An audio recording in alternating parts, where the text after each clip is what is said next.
we're going to slightly jump back now. Probably, the last part that I just want to touch on is your England journey.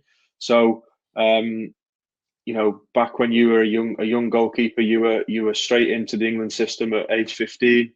I'm looking at a picture of you playing there in the Victory Shield. So you've been recognised by your country. You've got on the pitch. Tell us how you felt then. Oh, that was mad.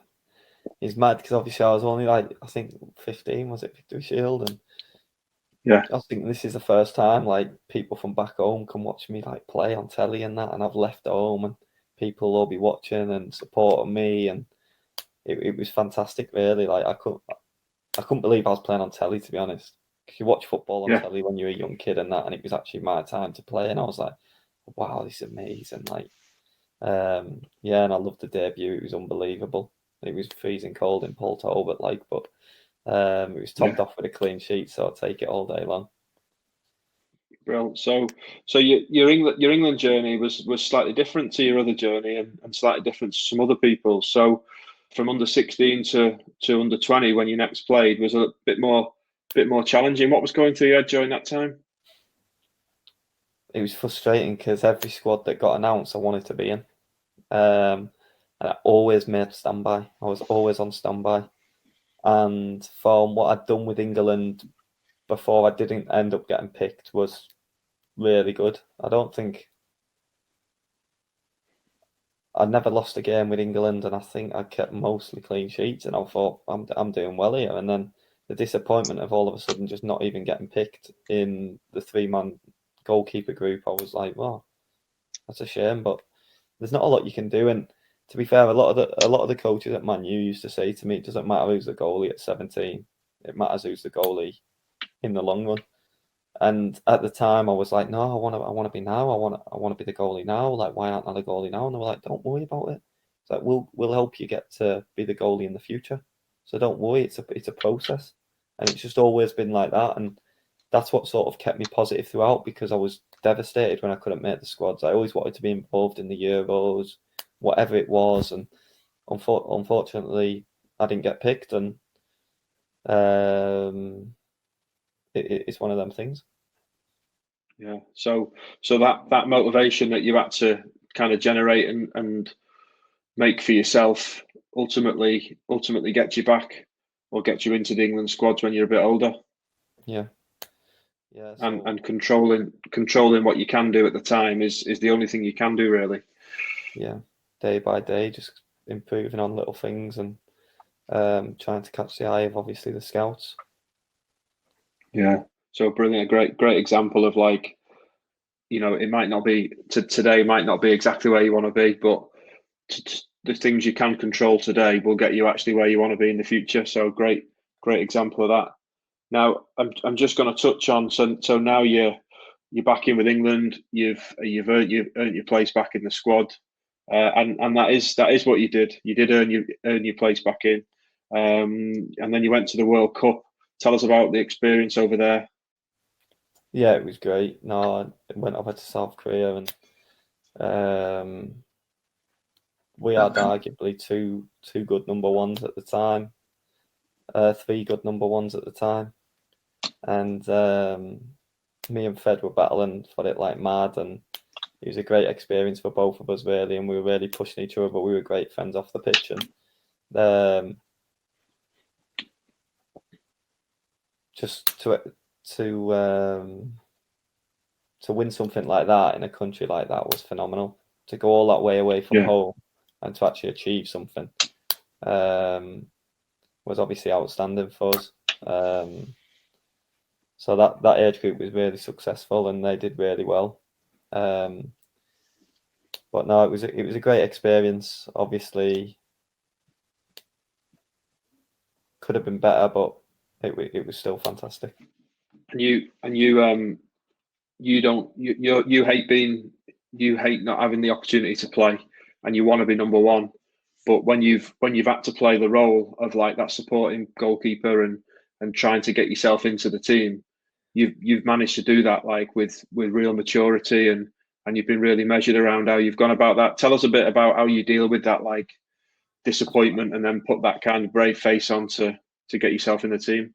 Yeah, I think that was probably my biggest thing I had to overcome was the fact is being number 2 and pretending I'm happy and pretending I'm thing, because there's not a worse thing if you've got a number 2 that's on you all the time. Like, should be playing, should be this, that, and the other. And I know that from self-experience, because if I had it, it'd be like, oh mate, please, like, just give it a rest. You need that supportive thing.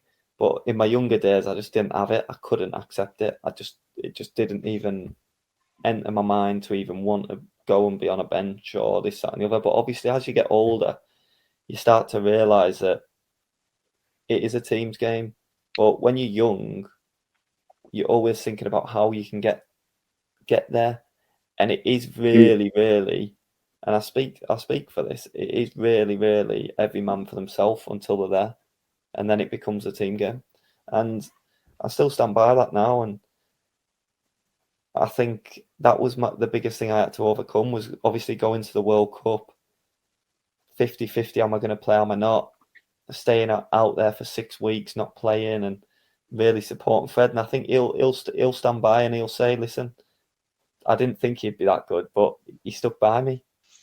Speaking about me, he'd say he stuck by me, and I did, and I pushed him every day. I was saying, come on, we can win a World Cup every single day, and really pushed him in the right direction. And he did phenomenal that tournament, and having me there probably helped him perform even better, because that'll be the best tournament he's performed in an England shirt. Yeah, and I think that, understanding what your role is at that time and being able to like look at it from an unselfish point of view, I think you did it really well, and it goes back to like controlling what you can control at that time. Yeah.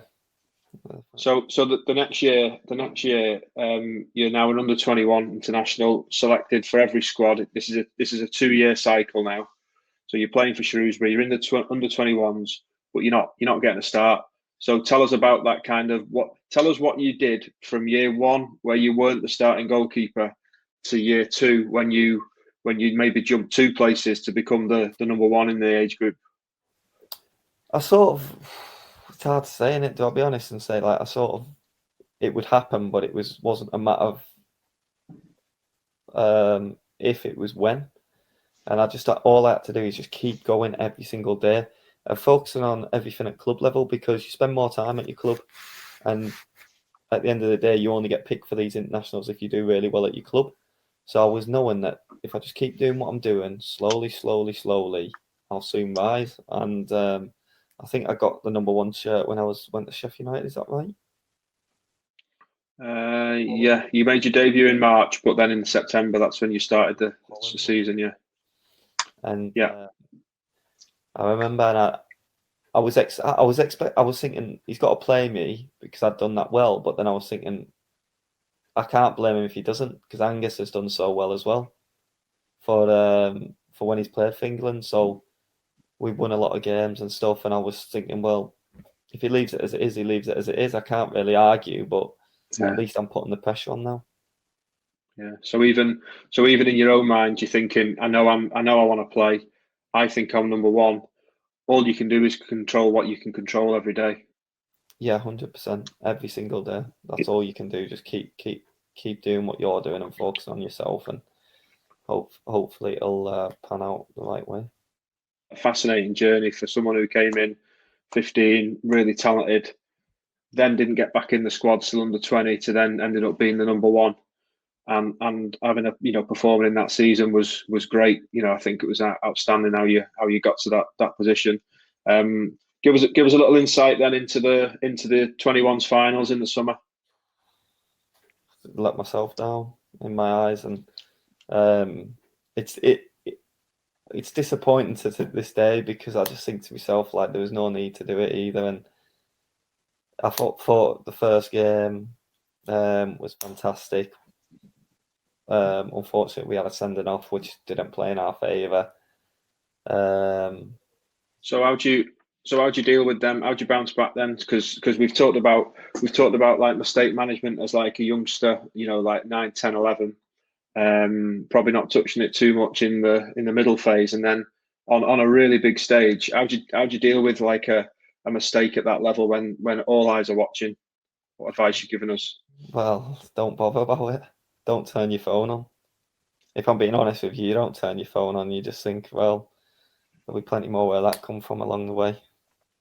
Simple as that. And that's what I've done. Every single mistake I've made. The one against Liverpool, unfortunately it happens, and I know why that mistake happens. I think you'll know why we had to score the goal, and I've tried to grab the ball too quick, and it went through. But there's no excuses for it. It just took me eye off the ball. It's simple as that, and you just got to learn from it and just think to myself, well, if I'm in that position again, just get all your body behind the ball and don't let them shoot it, take shots at you basically, and just look after yourself, get your body behind the ball and keep it out. But you've just got to learn from it, put it to bed, see what happened, see what went wrong, and then keep going. Don't turn your phone on. Brilliant. So there's an acceptance that these things can happen. Then there's a way of dealing with it straight away, as in like, right, I'm not going to let it affect me. But then the next thing to do is, right, how do I prevent it from happening again? That was a weird one, that game, because I played so well in the first half as well. I've made some right saves, and then it was like it was the only game that I've ever started off playing well and turned on me. Like that, and was like second half. It all happened within like 5 minutes. I remember getting beat by one that I didn't dive for. Then I didn't dive for the next one, and then I popped on one in, and it was just like, where's that come from? Just all of a sudden, just like from there, feeling unbelievable in myself. It's like just a dip, and then next minute I've been punished for it, and I thought, you know what, you've got to learn from it. You don't mean for it to happen. It's just obviously one of them things, and it won't happen again. Yeah, brilliant. So then slightly fast forwarding. So you've been promoted with Sheffield United. You've already touched on them unbelievable scenes. You've got a second loan there, and you made your Premier League debut August 2019. Give us some emotion from that day. It's phenomenal. It was buzzing. It was just something that I've been leading up to my whole life, really. And I couldn't wait to get out there, and to get a result was even more special, really. Because we didn't, obviously, as a newly promoted team, I think maybe one or two of the boys had ever played in the Prem before, and a lot of them were only bench appearances, and we didn't really know what to expect. And to get a result there was fantastic, and the way we did it in like the 93rd minute, Billy Sharp, was unbelievable.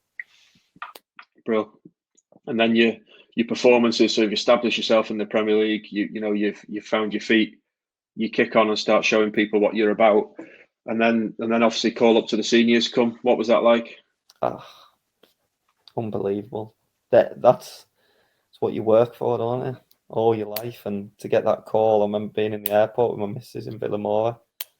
First time, like, in years, I'd like shedded a little tear, and I thought, wow, like England, wow, it's mad that. But then you go through the same process again. It's the same process, and I've been there many times, and hopefully I can keep this going and get through again. So you've got like a process in your head around how you're gonna get the number one shirt and get your first start. Yeah, of course, because obviously I've been there before with the 21s. It looked like it was impossible, and then over not even long a year, and then I've got the number one shirt. So I've just got to keep my foot on the accelerator and keep working hard and seeing where it takes me. Yeah, brilliant. Well, fascinating to watch how that pans out, and like you say, the experience you've got and how you've handled yourself to get your opportunities are only going to help you. So brilliant. That's a great insight. So Dean, wrapping us up, I've got 4 quick fire questions for you to answer. So first one, favorite training session? Goalie wars. 1v1, 2v2? 2v2. Any rules you want to let us in on? You like? So if you miss the tag, you've got to get around the goal. 1-touch rebounds. Whoever loses has to wash the other two's boots. Nice. Superstitions? Left boot on first. Good. Training and games, is that? No, just games. Just games. Okay. Favorite goalkeeper? Joe Hart. Biggest influence in football? Biggest influence in football.